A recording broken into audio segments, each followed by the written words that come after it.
Nice. Mono Lake Basin. Fire. Wild Firefighters. This is a really interesting place, man. So this is pretty sweet. This is Fogman's office. Yeah, this is my station. At Mono Lake Basin BLM, right? Yep. And you're in charge of this whole shooting match? Yep, we got Forest Service here too. Yep.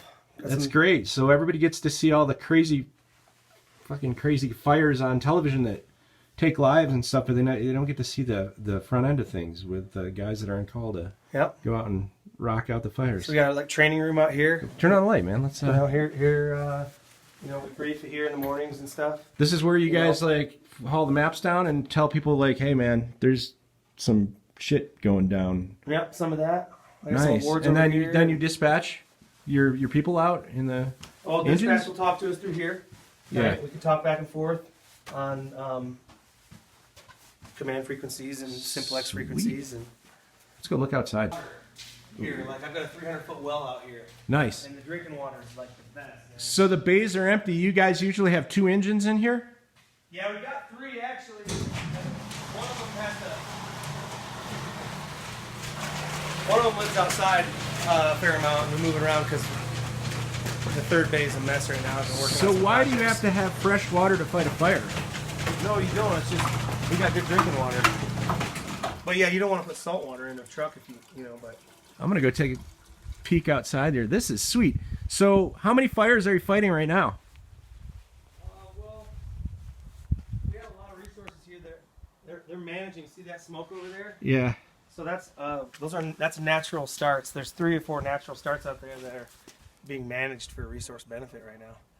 That means they're not like being fully suppressed, really. Cool. Yeah, they're actively kind of being corralled around. Those are the barracks over there, and you have 10 employees working over there? Now, there's probably 7 or 8 people living in there full time this year. Yeah. Yep. But this year is the best fire year you've had as far as not having any fires. Because of the wetness, or? Yeah, it's been pretty wet in the west and down here. Not in Alaska. Alaska didn't get any spring rain, so they had a big fire season, right? Right. So, but we're pretty green still down here. Nice. So it's been in the nice. desert. Pretty green in the desert. Well, you're at 7,000 feet right here. Yeah. So, and then, that little pass right over there, that's the Nevada border over there. Okay. Hawthorne, Nevada's on the other side of that. Nice. The world's largest ammo depot, right over there. And they're also still, you see mushroom clouds here regularly in Hawthorne. They're still disposing of endless munitions from the Korean War, World War II, and Vietnam. Huh. They just detonate bombs out there, dude. Surplus. It's pretty gnarly. So this is interesting, man. Yeah. Mark Fogg. So you're in a federal government facility here, and what I was saying to Ken is that, especially folks out east, even though there's a lot of public land out east too, but out west, we're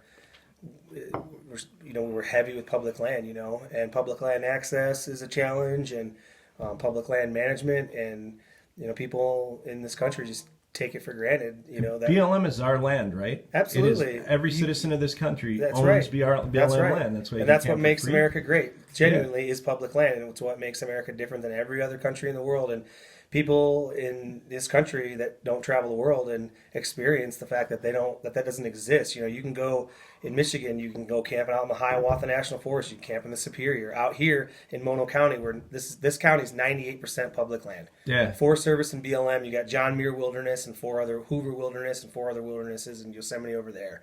And yeah, the reality is that, your federal land management agencies are struggling like immensely, big time. We're understaffed here, underfunded. Federal employees, especially right now, right? I mean, the wages that we make here, it's kind of like, honestly, it's kind of like being an artist, man. If you want to work for the federal government right now, like the cost of living here in Mono County is exorbitant. You know what I mean? Like in June Lake there in Mammoth, the median home prices are $500,000 to $700,000. As a GS8.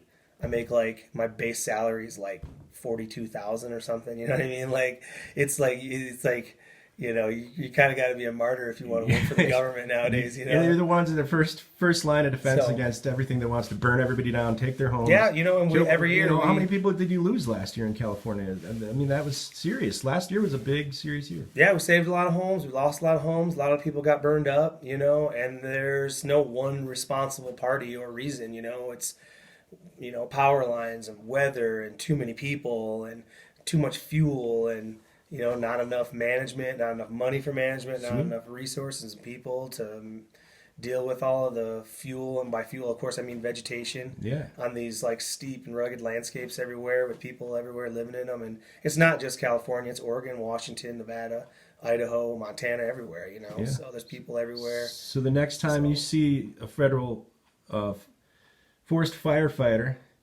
stick your tongue onto their cheek and give them a giant kiss, right?